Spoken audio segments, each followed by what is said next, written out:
వృశ్చికం వారికి గనక చూసుకున్నట్లయితే ప్రధానంగా లగ్న అష్టమాధిపతి ఎవరు? లగ్నాధిపతి కుజుడైతే అష్టమాధిపతి బుధుడవుతాడు. మరి కుజుడికి బుధుడికి పడదు కాబట్టి అష్టమాధిపతి పాపి లగ్నానికి. మరి పాప అయినందుకు ఎటువంటి ఫలితాలు ఇస్తాడు? ఒకవేళ ఆ పాపే ఒక్కోసారి శుభగ్రహ సంబంధాలు కలిగి మంచి ఫలితాలు కూడా వస్తాయి బుధుడికి. అప్పుడు ఎలాగా అనే విషయాన్ని మనం చెప్పుకుందాం ఇప్పుడు. అయితే ఈ యొక్క అంశాలు చెప్తుంది నేనైనప్పటికీ చెప్పిస్తుంది సాక్షాత్ లలితా అమ్మవారిగా భావిస్తూ ఆ లలితాంబిక అమ్మవారి యొక్క అనుగ్రహం మీకు పరిపూర్ణంగా కలగాలని మనస్ఫూర్తిగా కోరుకుంటూ, ఇక్కడ ఈ అష్టమాధిపతి బుధుడు అయినందుకు వ్యాపార సంబంధించినటువంటి విషయంలో బాగున్నాడు అనుకుంటా. బుధుడు పాప అయినప్పటికీ బాగుంటాడండి, ఒక్కోసారి మంచి ఫలితాలు ఇస్తాడు. ఇది ఒక పెద్ద సీక్రెట్ ఆస్ట్రాలజీలో. పాప ఎలా బాగుంటాడంటే బాగుంటాడంటే ఒక్కోసారి కొన్ని గ్రహాలతో క్యాప్చర్ అయినప్పుడు, కొన్ని గ్రహాల దృష్టి ఉన్నప్పుడు, కొన్ని గ్రహాలు ఆ యొక్క బుధుడితో, ఆ బుధుడు ఎక్కడున్నాడు అక్కడ నుంచి ఉండేటువంటి గ్రహాల యొక్క సంబంధం వల్ల కూడా బాగుంటాడు. బాగుంటే కనుక వీళ్ళు సంపాదించినట్టుగా షేర్ మార్కెట్లో ఎవ్వరూ సంపాదించలేరు బుధుడు కనుక బాగుంటే. అదేవిధంగా మీరు బిజినెస్లో కూడా అద్భుతంగా సంపాదించగలుగుతారు. ఈ గురువు బుధుడు కనుక కనెక్టివిటీలో ఉంటే కనుక షేర్ మార్కెట్లో అయితే ఎప్పుడైనా షేర్ మార్కెట్లో సంపాదించాలంటే విపరీత రాజయోగము లేదా నీచభంగ రాజ్యోగం ఒకటైనా ఉండాలి. ఈ బుధుడు గురువు పాడవకూడదు, వృశ్చిక లగ్నాన్ని ప్రత్యేకంగా. అయితే ఇదే బుధుడు కనుక పాడైతే, ఒక్క నీచభంగ రాజ్యోగం కూడా లేనట్లయితే మీరు వ్యాపారాల జోలికి, అలాగే ఎట్టి పరిస్థితుల్లో కూడా మీరు ఈ షేర్ మార్కెట్ జోలికి వెళ్ళకూడదు. అయితే ఇక్కడ అష్టమాధిపతి బాగున్నాడండి, బుధుడు బాగుంటే కనుక తోటలు, పంటలు, పొలాలు, వ్యాపారాలు, బంధువర్గం ద్వారా వచ్చేటువంటి కొన్ని లాభాలు, వ్యాపారస్తుల ద్వారా వచ్చేటువంటి కొన్ని లాభాలు, వ్యాపారంలో కొన్ని ఆకస్మిక మలుపులు అన్నీ కూడా ఇస్తాడు ఇక్కడ. అంటే వ్యాపారంలో చిన్న టెక్నిక్ యూజ్ చేసామండి, ఒక్కసారిగా రోజుకి 10,000 అమ్మేది ₹1,00,000 అమ్ముతుందండి అంటాం. ఇది బుధుడు యొక్క మ్యాజిక్ చెప్పాలంటే. ఎందుకంటే బుధుడు బుద్ధికి కారకుడు, ఆలోచనకు కారకుడు, మనం లాజిక్ సప్లై చేయడానికి కారకుడు, మంత్రానికి కారకుడు. అయితే ఈ అష్టమాధిపతి మీకు కలిసి రావాలన్నా మంత్ర సాధన చాలా ముఖ్యం. అందులో ముఖ్యంగా దత్తాత్రేయుడు మంత్రము, విష్ణు సహస్రనామాల యొక్క శ్రవణము లేదా పఠనం చేయడము, గోవులకి చక్కగా మీరు గోంగూర తినిపించడం, ఇవి ఎక్కువగా చేయండి. అయితే ఇక్కడ ఒక్కొక్కసారి చూడడానికి అష్టమాధిపతి బాగున్నా, అష్టమాధిపతి ఉండే రాసులు, అంటే అష్టమాధిపతి బుధుడు కదా, బుధుడు అష్టమ లాభాధిపతి అయినందుకు అక్కడ కుజుడు కానీ కేతువు కానీ ఉన్నట్లయితే ఆ యొక్క రాసుల యొక్క పాపగ్రహ సంబంధం మూలంగా ఇబ్బంది అనేటువంటిది క్రియేట్ అవుతూ ఉంటుంది, గుర్తుపెట్టుకోండి. కాబట్టి చేయండి, ఖచ్చితంగా బాగుంటుంది. ఇక్కడ ఒక్కొక్క లగ్నానికి అష్టమాధిపతి శుభుడైతే కొన్ని లగ్నాలకు అష్టమాధిపతి పాప అవుతాడు.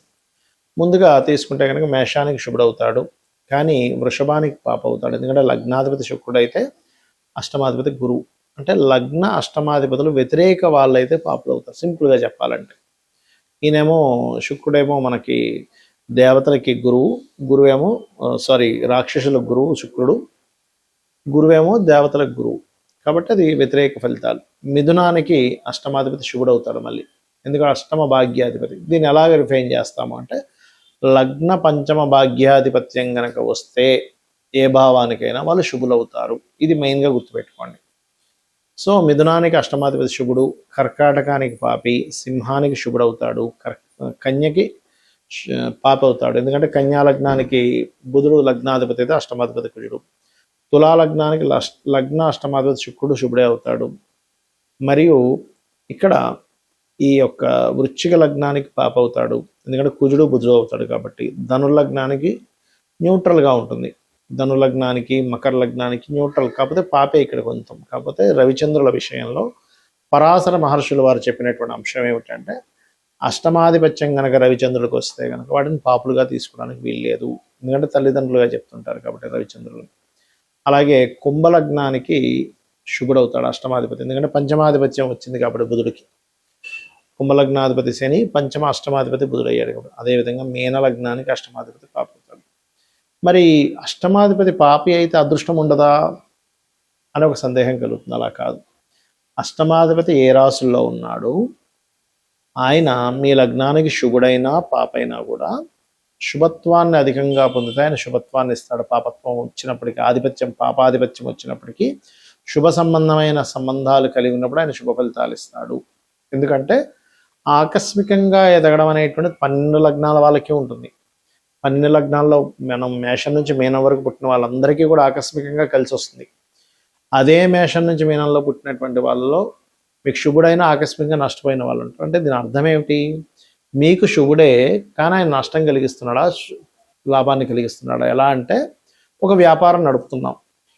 ఆ వ్యాపారంలో తండ్రి కూర్చుంటాడు కౌంటర్ మీద. దాని తర్వాత కొంతసేపు అతనికి రెస్ట్ ఇవ్వడం కోసం కొడుకు వెళ్ళి కూర్చుంటాడు. కానీ కొడుకు యొక్క బుద్ధి గనక అక్కడ ఉండేటువంటి కౌంటర్లో ఎంతో కొంత ధనాన్ని తీసుకొని వెళ్ళి ఎంజాయ్ చేయడమో, వ్యసనాలకు గురైనప్పుడు, కొడుకు సొంత కొడుకైనప్పటికీ అక్కడ ఉండేటువంటి ధనాన్ని అపహరించుకు వెళ్ళి కొన్ని వీక్నెస్ల వల్ల అతను ఆ యొక్క వ్యాపారానికి నష్టం వచ్చేలాగా ప్రవర్తించవచ్చు. ఎందుకు అంటే అక్కడ సొంత కొడుకే, అంటే లగ్నానికి శుభుడే అష్టమాధిపతి, కనుక నష్టం కలిగించే బుద్ధి ఆ అధిపతికి పాడైపోయింది. ఆ అధిపతి పాడయ్యాడు. అలాగే ఇప్పుడు ఎవరైనా పని వ్యక్తిని మనం పెట్టుకున్నాము, ఉదాహరణకు ఒక అసిస్టెంట్ని పెట్టుకున్నాం. అసిస్టెంట్ చాలా నిజాయితీ పరుడు అనుకోండి, వాడు రూపాయి ముట్టుకోడు పాప అయినప్పటికంటే దీని అర్థం ఏమిటి? సొంత వాళ్ళైనా బుద్ధి పాడైతే ఇబ్బందినిస్తుంది, బయట వాళ్ళైనా వాడు బుద్ధి పాడవకపోతే వాడు మంచి చేస్తాడు. అలాగే గ్రహం కూడా మీ లగ్నానికి శుభుడైనా పాపైనా అష్టమాధిపతి బాగున్నాడో లేదో చెక్ చేసుకోవాలి. ఆ బాగుండడం బాగోపోవడం ఎలా చెక్ చేయాలి అంటే, పాపకత్తెరలో ఉన్నాడా, పాపగ్రహాలతో కలిసి ఉన్నాడా, పాపగ్రహంతో వీక్షిస్తున్నాడా, దాని పోర్ట్ఫోలియో పాడైందా, అది ఉండే నక్షత్రం పాడైందా, బాగుందా చూసుకోవాలి. దీన్ని డివిజనల్ చార్ట్స్ అంటారు. అంటే వర్గ చక్రాల్లో ఎక్కడైనా పాడైతే కూడా దీని యొక్క ప్రభావం ఆ రకంగా ఇస్తూ ఉంటుంది. గుర్తుపెట్టుకోండి. అదేవిధంగా మరొక విషయం ఏంటంటే, ఇక్కడ గమనించినట్లయితే వీటితో పాటు అష్టమ స్థానంలో మీ లగ్నానికి శుభుడైనటువంటిది ఏదైనా గ్రహం వచ్చి కూర్చున్నా అష్టమం బాగుపడ్డట్టే. ఇవి రూల్స్. అయితే అష్టమం అనేటువంటిది అదృష్టము, మీ యొక్క పూర్వజన్మ పుణ్యాన్ని విత్డ్రాల్ చేసుకునేటువంటి స్థానం అష్టమం. 9వ భావం మనం భాగ్యభావం అంటాం. భాగ్యాన్ని విత్డ్రాల్ చేసుకునేది అష్టమం. కాబట్టి ఎవరైనా రాజకీయాల్లో బాగా రాణించాలన్నా, లేకపోతే లాటరీ కొట్టామండి అంటూ ఉంటారు, లాటరీ కొట్టాలన్నా, ఒక నిధి దొరికిందండి అనాలన్నా, వీటన్నిటికీ కూడా అష్టమమే ముఖ్య కారణము. అందుకని మీరు పూజ చేస్తున్నామండి, ఫలితం రాలేదు, అష్టమం పాడైంది. అక్కడ భాగ్యంతో పాటు అష్టమం కూడా పాడవుతుంది, పంచమం పాడవుతుంది. కొంతమంది కాన్సన్ట్రేషన్ ఎందుకు చేయలేరంటే అది కారణం. కాబట్టి మీరు ఏం చేయాలంటే, అష్టమీ చంద్ర విభ్రాజ అలికస్థల శోభితాయే నమః, ఈ మంత్రము కూడా మీకు అద్భుతంగా పనిచేస్తుంది. అదృష్టం అనేది లేకపోతే ఎలా ఉంటుందంటే దగ్గర దాకా వెళ్ళి మిస్ అవుతుంది. చూడండి, కొన్ని మనం సినిమాల్లో చూస్తూ ఉంటాం. సినిమా హీరోల్లో కూడా చూడండి, ఏ బ్యాక్గ్రౌండ్ లేదండి, కానీ వచ్చేసి హిట్ అయిపోయి పెద్ద హీరో అయిపోయాడండి అంటూ ఉంటాం. పెద్ద బ్యాక్గ్రౌండ్ ఉంది, తండ్రి, చిన్నాన్నలు, అందరూ డైరెక్టర్లు, ప్రొడ్యూసర్లు ఉండి కూడా సక్సెస్ అవ్వలేకపోతుంటారు. దాన్ని అదృష్టం అంటాం. అసలు ఎప్పుడూ కొననటువంటి వ్యక్తి ఎప్పుడూ లాటరీ కొంటే టక్కన వాడికి కలిసి వస్తుంది. అసలు ఎప్పుడు నేను వెళ్తా అనుకోలేదండి గవర్నమెంట్ జాబ్లోకి, ఫ్రెండ్ ఏదో సరదాగా వెళ్ళాడు, ఫ్రెండ్తో పాటు నేను ఏదో సరదాగా అప్లికేషన్ పెట్టాను, గవర్నమెంట్ జాబ్ వచ్చేసింది అంటాడు. అలా కాకుండా మరి కొంతమంది కొన్ని సంవత్సరాల తరబడి పాపం ఎంతో కష్టపడితే కానీ రాదు కొంతమందికి. దీన్నే అదృష్టం అంటారు. ఆ అదృష్టం అనేది పంచమ లాభ భాగ్యాలతో పాటు అష్టమ స్థానం కూడా సంబంధం కలిగి ఉంటుంది. బికాజ్ ఆఫ్ పూర్వజన్మ పుణ్యం విత్డ్రాల్ ప్లేస్ కాబట్టి నేను ఇందాక చెప్పినటువంటి ఓం అష్టమి చంద్ర విభ్రాజాలిక స్థల శోభితాయ నమః మంత్రం చేసుకోవడము. మరి కొంతమందికి ఇప్పుడు మనం చెప్పుకున్నాం, ఏది నిధులు దొరుకుతుంటాయి ఎలాగా అంటే, పూర్వజన్మల్లో వాళ్ళు ఒక ఊరంతా ఏదో ఇబ్బందులో పడితే వాడి దగ్గర ఉన్నది మొత్తం సర్వస్వం కూడా దానం చేసిన వాడి వ్యక్తి అయి ఉంటాడు. లెక్క కట్టకుండా ఇప్పుడు నేను ఈ దానం చేస్తే నాకేంటి లాభము అని చెప్పి లాభాపేక్ష చూసుకోకుండా, అవతల వాళ్ళు ఇబ్బందుల్లో ఉన్నారు కదా, ఆ ఇబ్బందుల్లో ఉండేటువంటి వారికి ఏదో ఒకటి సహాయం చేయాలనే భావనతో చేయడం అనేటువంటిదే మీకు ఇక్కడ ఫలితం ఇస్తుంది. ఇది పాటించండి, ఖచ్చితంగా మీరు అదృష్టాన్ని పొందుతారు. శ్రీమాత్రే నమః.